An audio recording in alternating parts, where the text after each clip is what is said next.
Творбите на 97 от децата бяха отличени със специални награди. Всички останали получиха грамота за талантливо дете. Наградите бяха връчени на детски празник в Цар Симеоновата градина, лично от председателя на Съюз за Пловдив Дани Каназирева.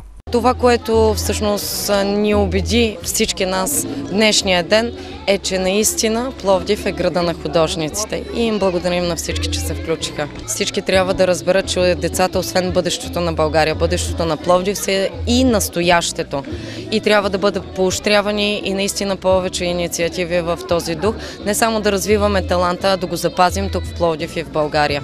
Актьори от кукления театър, дегизирани като любими анимационни герои, забавляваха децата. Супермен! На мен Уинкс, Мики Маус. Родителите на малките художници подкрепят конкурси, които развиват таланта и детското въображение. Мисля, че е чудесно децата да се занимават с изкуство и сега ще видим, нашите деца участват. Децата могат да покажат колко хубаво рисуват, колко богата фантазия имат и могат да се потопят в един чудесен приказен свят. И в същото време това е едно състезание, което ги амбицира да се развиват. Много е хубаво. Празникът привлече и деца, които не са участвали в конкурса. И всички заедно нарисуваха голяма рисунка на платно с размери 10 на 80 см. Помагаха им художниците Николай Няголов и Николай Томов.